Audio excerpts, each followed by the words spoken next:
Do you feel safe in your own body? And some of the reasons why we can get stuck in our nervous system and why we can struggle to move out, and become more self-regulated.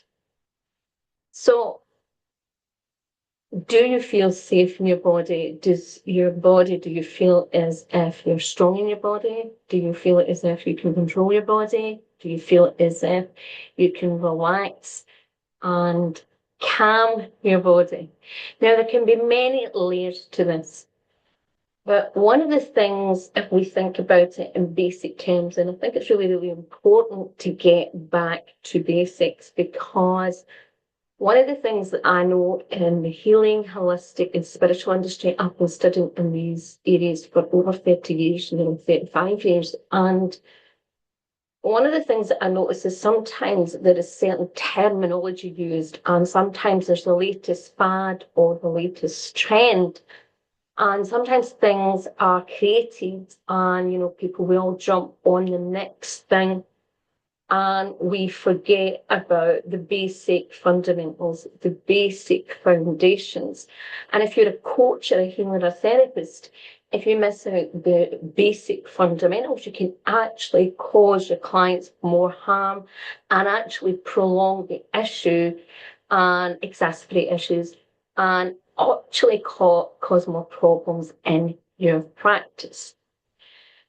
So one of the things that a lot of empaths particularly struggle with is actually staying in the body.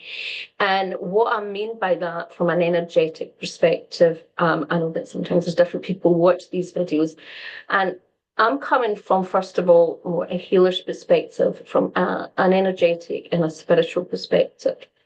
And the easiest way to explain it is when we have physical trauma, emotional trauma, there's part of us that wants to escape from that pain or that challenge, right, at that point. So in many ways, aspects of our energy, and there's different situations where we call in healing work is the soul can fragment aspects of us, almost it's like that it's too much for us and it's too much for the psyche. Now, from a metaphysical perspective, that means that we're not grounded, we're not fully embodied in our energy field, and we're in a state of chaos. And very much that is the fight or flight response. It takes us away from our center. It takes us away from our core. And we've been very conditioned in the human world, in particularly the modern world, to escape from things.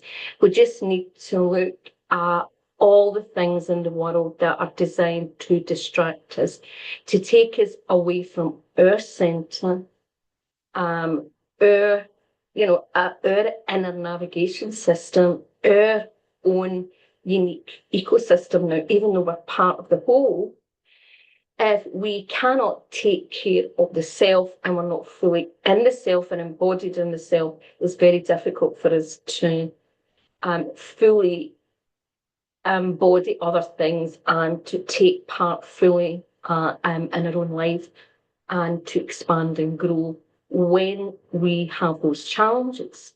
Now, one of the problems in the modern world is, first of all, everyone has some sort of trauma. Even if you don't recognize it, we all experience trauma. So sometimes, for example, in the healing industry, people will say that is because that disease is caused by trauma. But every single person in the world has some type of traumatic experience. It can be to different degrees. And of course, when we sometimes talk about trauma, it depends on, what type of work. I've studied counseling, psychotherapy, all sorts of things, healing, different types of energy and therapy modalities, and sometimes terminology get kind of mixed up.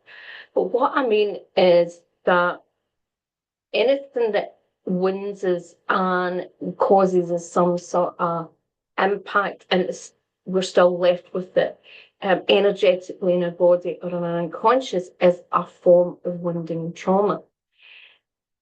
And when it comes to the physical body, there is many layers to what can make us feel unsafe. But if we go back to basics, if you think about injury, now, I know from my own life story, something I didn't know till I was in my early 20s. I found out I had a very rare condition that affected my cranial bones and different things from a young age. And there was not a clear diagnostic cause that could have been congenital. There was all different, opinions on what could be caused. It's a very, very rare condition that can cause neurological and different challenges. But one of the things that I didn't find out till I think it was 21, which was in a mysterious way we found out, was that I actually had been dropped, and it hadn't been my parents.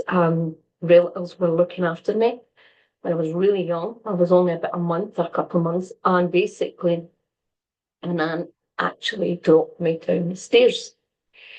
And my parents didn't know about it. Now, it wasn't till a doctor had looked at notes and seen the address of where I was staying that evening did I realise where that happened. Now, that doesn't, the ins and outs of it, but it's an example of sometimes as babies or children, there is things that happen that we'll not remember, we don't know about, and sometimes even our parents don't think about or know about.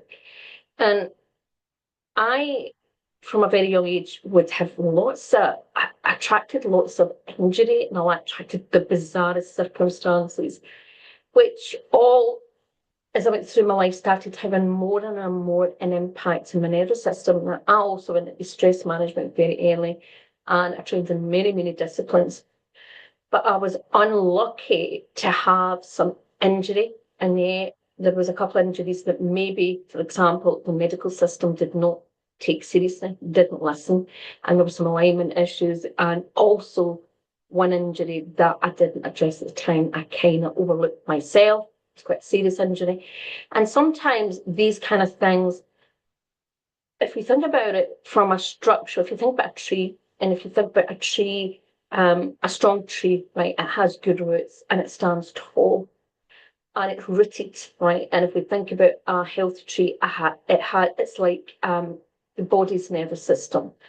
A tree will have all these pathways, and a strong tree has good, healthy roots. And those healthy roots go into the soil and take out the nutrients and help the tree to stand tall and to be stable and to get what it needs. And to also to be able to move gently without moving, and it's going to get knocked down, but it can move in a way that it can handle the elements that it faces. Now, the body is exactly the same.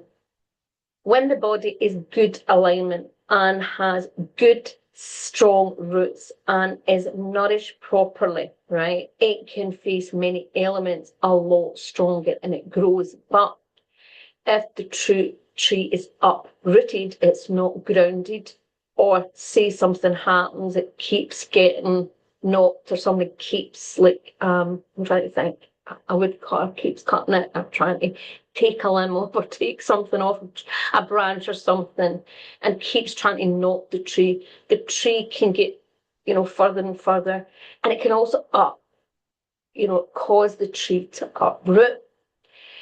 And that is a basic fundamental. Now, if you think if the tree starts to get poisoned, if someone puts something down, the stronger the tree, and if it's good, strong roots, and it has other nutrients and it's able to detoxify itself, it can. But if it's constantly compromised by maybe toxins, things that are not really good for it, and that can come in physical toxins. So if we think about what heavy metals or things that people maybe eat or they sometimes get put into medically, that's a whole other thing. And that can impact the tree's health. Now, I was very unlucky. I was mercury poisoned through an accident. I was only 19. Now, mercury is, and a lot of heavy metals are renowned for the horrendous impact in the nervous system. And for mercury, they used to call dentists before they had certain kind of, I suppose, interventions so that they weren't breathing in the mercury. A lot of dentists would have, they call it, I think it was mad hatter syndrome or something like that, because it attacked the nervous system. This is an example, and that's why I, for the life of me, I cannot understand why dentistry have used, particularly so long, and they used amalgam films, knowing that in many countries around the world they were banned at certain times because of how harmful they were. And these all can affect people's nervous systems, right? And when we think about wounding and we can think about trauma, it all impacts the nervous system. It impacts the roots and the signalling to the body. So what you've got to understand about the nervous system is the transmission, and the transmission of from what's outside in the world and what's going on inwards. So it's a two process. So, for example, when your body adjusts in an unconscious manner to temperature, right? So when the temperature drops and you feel cold, you know that you should go and put a jacket on or put a jumper on or put socks on. Right? If your unconscious did not register that and that process didn't happen, you could basically freeze to death. And this is where there's a lot of unconscious patterns that the body is designed to do. But sometimes when the body gets into dysregulation, it doesn't work properly. So it doesn't create the right signals, or it creates faulty signals. Now, if you think about a tree, some trees are able to cope with certain types of weather. Other trees are not designed to survive in certain type of weather or certain types of seasons. And that is why certain trees are planted in certain areas. And sometimes, maybe we like a tree that's from another country and we plant it in our garden. And sometimes it can last for a few years if we've got a really good season, particularly I stay in Scotland. We have very wet weather, and sometimes we can have harsher winters.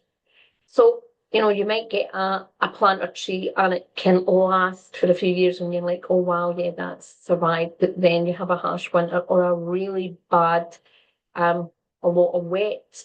Now, for example, I know last year particularly, a lot of things in my garden became waterlogged and died. Some things got burnt by the frost. The frost really cut through it. And this is an example of nature, where nature can teach us how much of, there's a lot of miracles. Nature, we have an ability, like we can replicate like nature. A lot of things can get cut or damaged and can regrow and regenerate. But sometimes some things are so harsh for the system that it can push the body into overload and actually cause disease or real serious harm. And the nervous system is exactly the same. When we push the nervous system too much, all sorts of things can happen. That's why people can have strokes, heart attacks, and all sorts of neurological challenges. And when we're therapists and things like that, one of the things that I notice, I'm very much about safe and effective practice for lots of reasons, but particularly my own experiences where I met lots of practitioners who meant well. But sometimes what I realised is intention. People can come with good intention, but intentions that, can come from what people think are the right intentions. But when someone doesn't have the right knowledge or expertise or awareness, it can sometimes cause harm. And this is the problem sometimes nowadays. What happens, just the way that we live in the modern world and the way a lot of therapy and healing and coaching is taught, there's a lot of things taught in very fast ways and taught in ways that sometimes, I've noticed this myself, and it was a big lesson for me, was that you can sometimes assume when you're teaching students certain things that they understand the basics and they have some sort of self-awareness and awareness, but sometimes that's not always the case, and they can miss something that's very obvious and create more harm. So part of feeling safe in a physical body is being surrounded by people that actually are going to put you in a safe space. And that has to include, obviously, your therapist, your healer, or coach. Now, I know for me, for example, I had a lot of very traumatic experience with the medical profession, and I mean very traumatic. And in many cases, some dangerous experience where people abused their power, had lost compassion fatigue, very lazy in their also outlook and research. And we see this today. What's happened is we've become a world where we just don't always look at facts, don't do proper research on something, or don't all think and critically think out the box. And that means then that we have information that doesn't always give the whole picture, or we're just getting one perspective. And we see this at the moment when people are just jumping on the bandwagon, not really going and doing their homework, or only looking at one side. And this can happen with techniques that are supposed to help regulate the nervous system. So one of the things about regulating the nervous system, of course, there is some basics and fundamentals that will help someone relax. But what we've got to understand is, if we think about a tree, every tree is different. So some trees are more prone to certain types of diseases and challenges than the other. And if you come across a tree and that tree has someone's trying to fell it, they've tried to poison it, it's been put in the wrong place in, say, a forest, it's been put in an area of really dark and it's not good environment for it, right? Now, some people might want to just suddenly uproot that tree and you think, oh, it needs to be moved, but they're not looking at the whole picture, right? But if the roots are, there might be something about that tree at that moment. If it gets uprooted too quickly, or if it got uprooted, it could die right away because it's too much a shock. It's in too poor a condition. Where at that point, it may be that the tree needs to be fed, nurtured, and nourished a wee bit before and other elements before we move it into a better environment, right? Or it may be that the tree has to, we have to find a way to get it in alignment, because if it's all went one way, we maybe have to try and move that tree into proper alignment so that it starts to become stable again, and then we can move it. So we like that. We are all individual, and it's one of the reasons why I always believe in a more holistic approach. And I don't believe in a cookie size approach to most things. Now, that doesn't mean there is certain fundamental basics that can be really good for everybody. Of course, that's like everything, like when we're treating someone's health. If people are not going back to basics, or not eating healthily, and not getting enough rest and all these type of things, well, we have to address the basics. But the thing is that one of the things that I notice is that I help people with their business and their market, and that's another area of my business. And one of the things that I know is, for example, we can be pushed a lot as coaches, healers, or therapists to provide signature programs. And I'm not saying that that's not bad. Signature programs can be great, but sometimes the business coach or the marketing coach is telling the coach, healer, or therapist to do something that is only of a financial interest, and it's not always of in the best interest of your type of clients. Right? And I say this a lot. Everyone's, saying people like, I'm going to show you how you can change any program that you offer one-on-one in one session into a full program and make your money. It can be done, everyone. Now, that's not always right for your type of work ethically. It's not just to do with ethics, it's also, it can cause you more problems in your business because you don't get the same impact. you can end up dragging it out for clients and causing more problems. And I'm going to give you an example. So I've bought lots of things from what people are investing very highly in my own well-being. But about, it's well over 10 years ago now, I've lost time, but basically I had a situation where I suffered, I was in intensive care and I nearly died, and I come out with a lot of, you would call physical injury, infection and damage to the nerves in the body, and I'd also already other issues and some problems where I ended up with no teeth at this side, which impacted my jaw. So I had a lot of complex issues, and I was left kind of by the medical system, which I spent most of my life being just put to the side and told there's nothing you can do. You have to live like this, Eileen. This is your life. You've done really well considering everything you've faced. It was almost like I was put in the dump heap, and this is your life. And that was the way. And one of the things that I discovered through a lot of the medical system, when they don't know what to do with you and you're a very unusual case or you have rare things happen to you, they often don't have the money, they don't have the time. And sometimes I found years ago when I was younger, doctors were more honest about what they didn't know. And they would be transparent and they would tell you if they were saying, look, we're going to try this, we don't know, they would be honest. And they would be more open if you brought in, I remember years ago being able to bring in research I did myself. I'd done a lot of medical research. Nowadays, we see a lot of ego, a lot of fear, a lot of stress, pressure, and compassion to take away actually the healer, the doctor, the nurse, even the healer coach, is in their own fight or flight response. And often they're not physically feeling safe in their own body. They're in the trauma. They're not feeling enough. So guess what they do? They push that on to the patient or the client, and they create more trauma. So what they're doing is they're on the defence, or that they prove that they're enough. They're trying to either prove that they know what they're doing, they know best, or their technique or their approach is the right thing. When they're not, first of all, empowering the client or the student or the patient.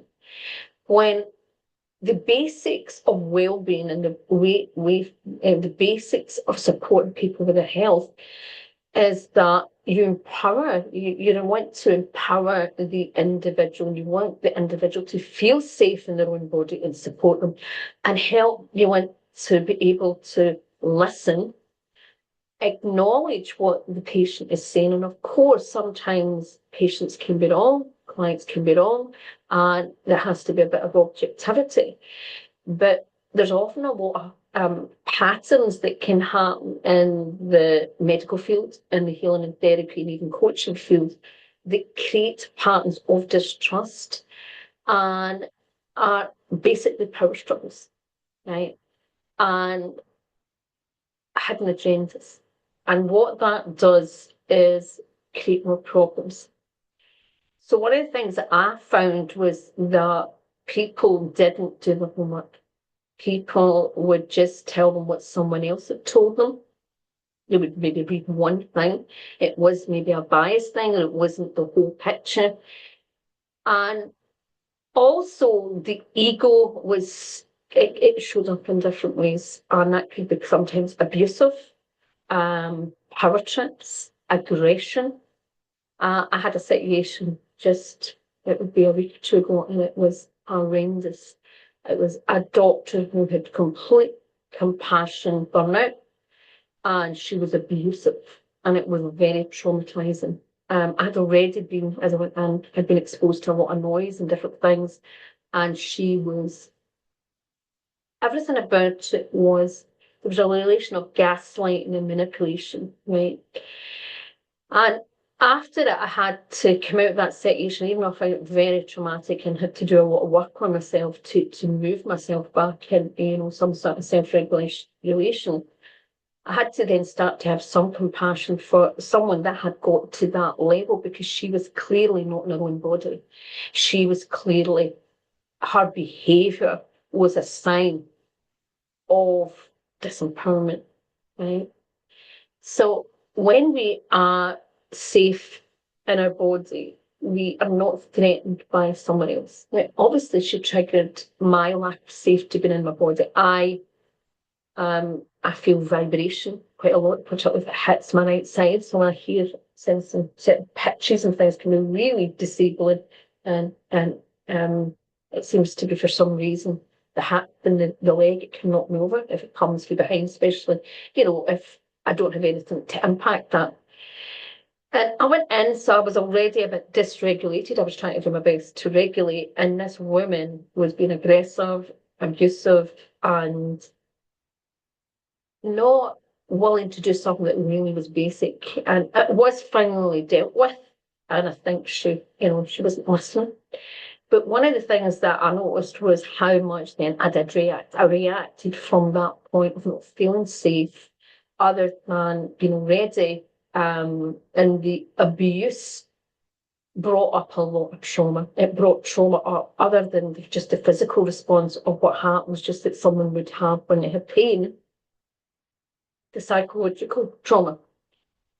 And also in things like what happens with a lot of people who've maybe health challenges or pain challenges, sometimes it can feel very unsafe with certain people around about who that have not put you safety first, right? Sometimes this happens with a lot of disabled people where the caregivers or the people around about them have no awareness or no understanding and can put them in, or they've been put in circumstances and all sorts of things.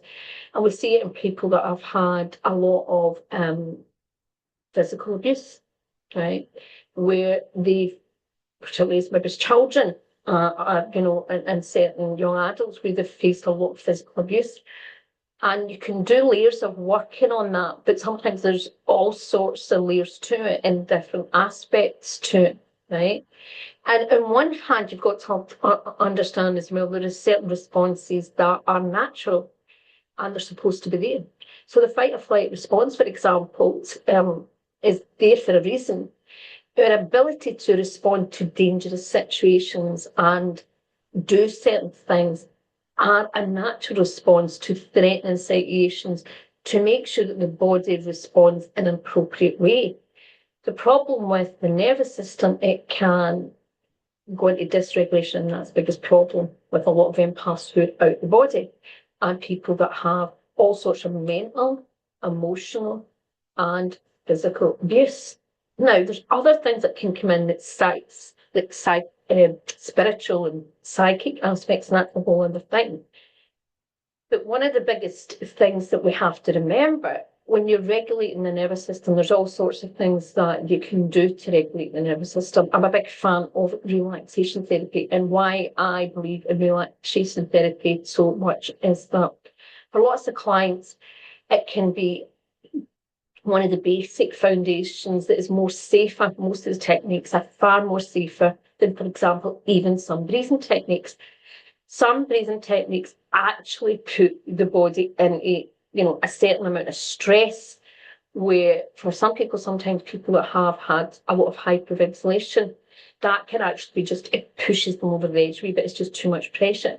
If people have had certain structural issues or issues where their body is out of alignment, and sometimes things can be leaning nerves and things like that can be pushing and putting pressure on the vagus nerve.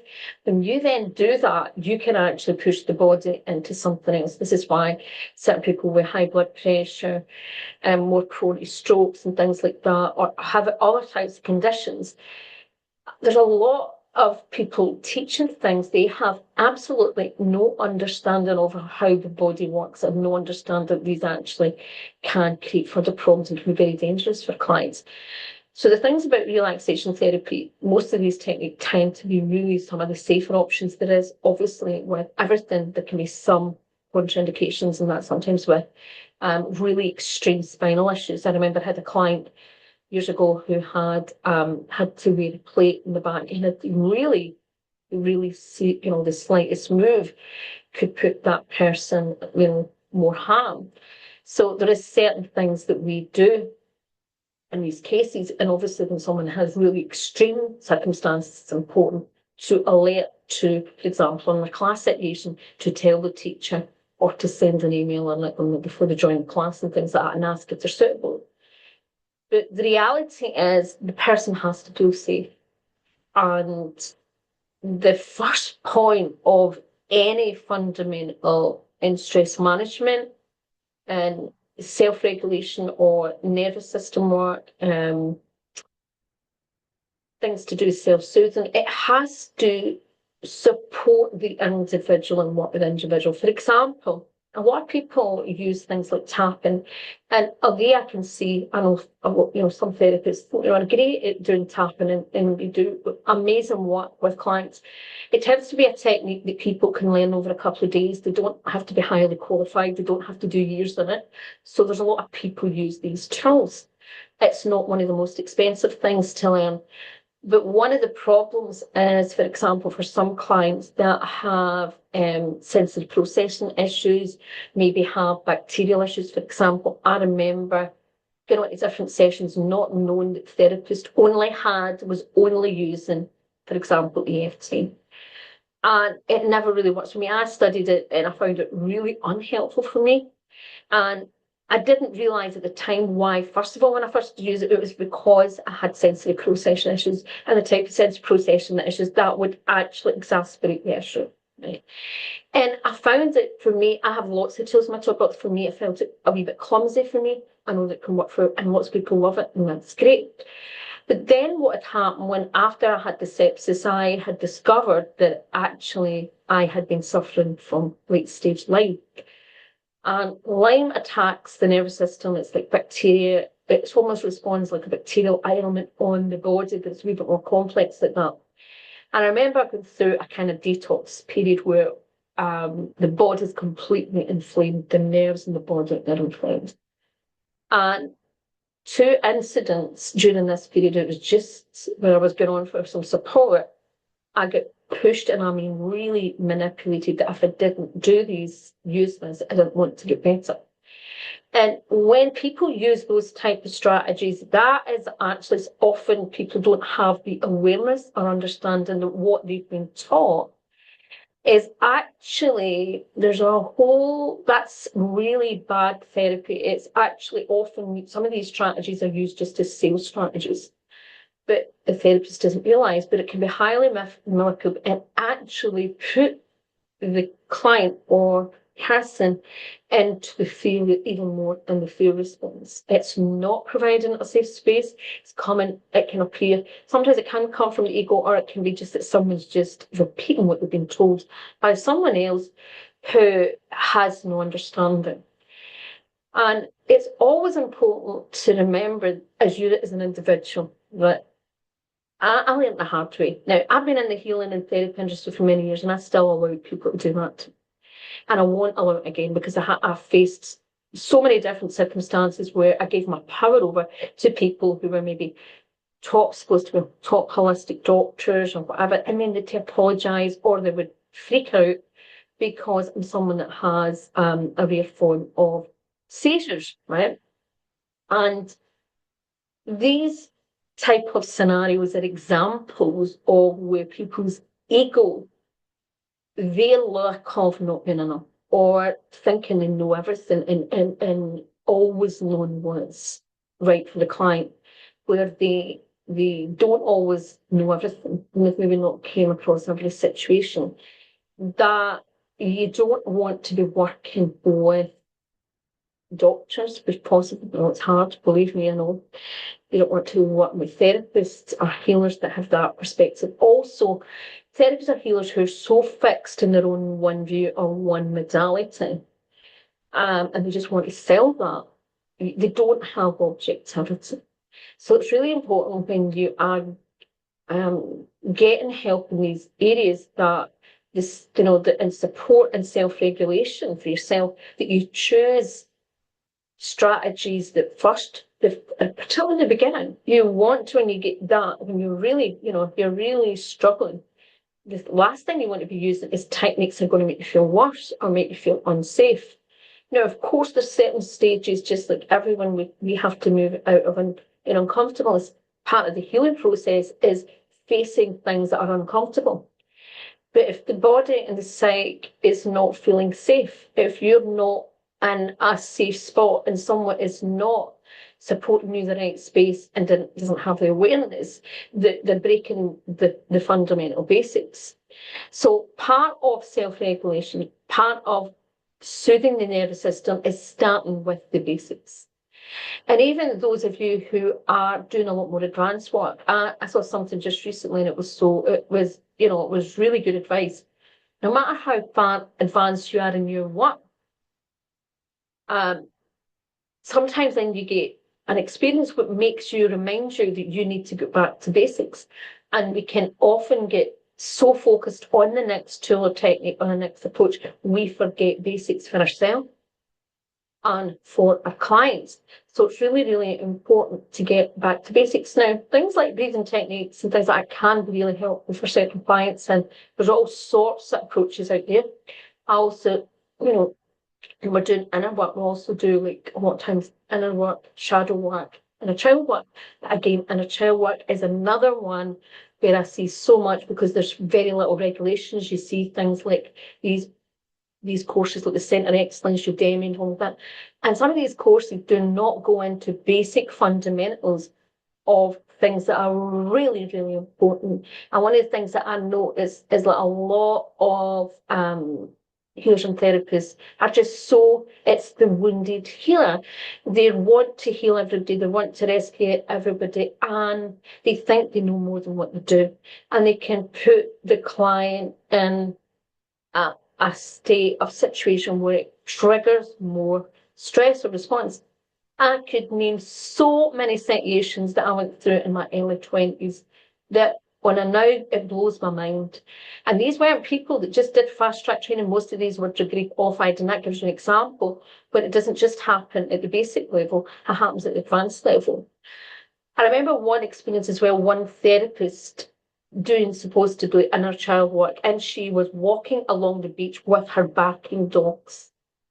Now, I'm sorry, but that is not how you do inner child work. And these are all small examples. I can give you some horrendous experiences. The reality is, the signs of not feeling safe in your body is that you can respond to things very quickly, like noise, textures, smells, respond to things. You can be easily triggered by things, and that can happen. I find there's certain things that I'm definitely not triggered. I can be quite calm in most situations, but I have to be honest, noise or people shouting or people being aggressive, that does sometimes, it can still trigger me, things like that. And as I said, vibration.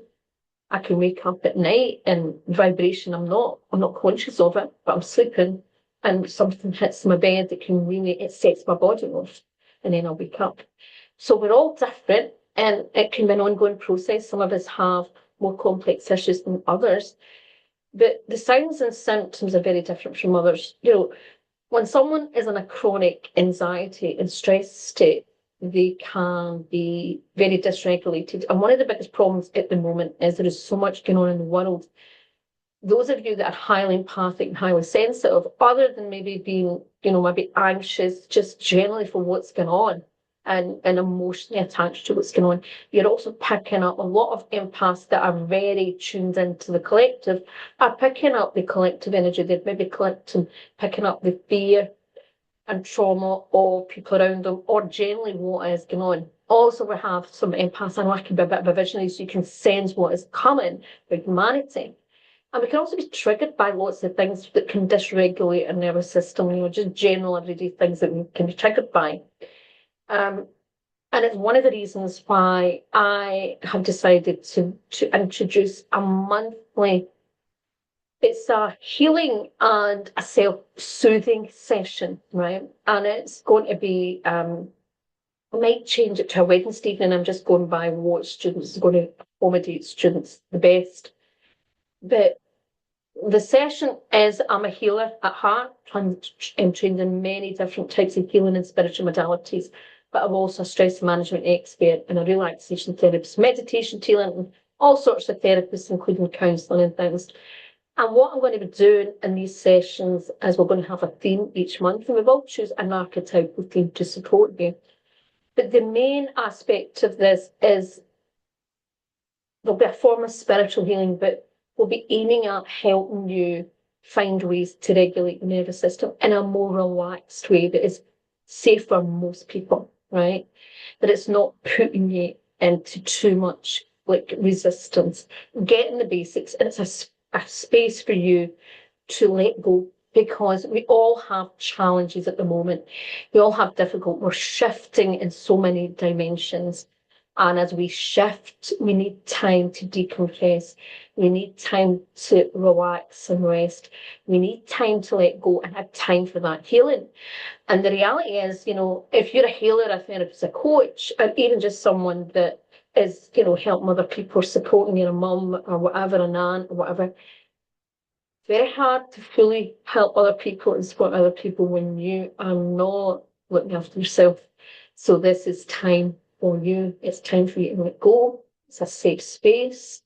It's a soothing space. And again, as I said, each month we'll have a different archetypal theme. It's all designed to support you and bring in something that could help support you energetically with the challenges. We'll go with what's going on, maybe in the collective. And also there is some basic archetypes I think are really important that sometimes we don't think about.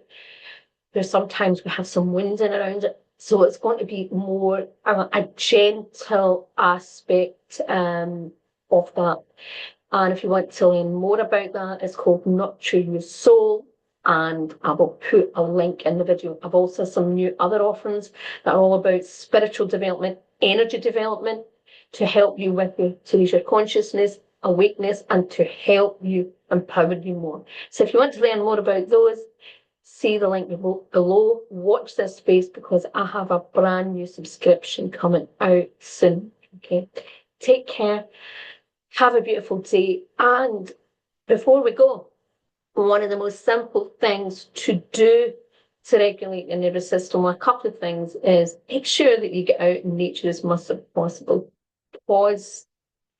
Notice your body. If you're starting with your heart rate's going up, if you feel a bit agitated, if you feel as if you're breathing faster, I'm talking faster, talk fast, that's just natural for me. But what you want to do is just allow your body to relax and let go.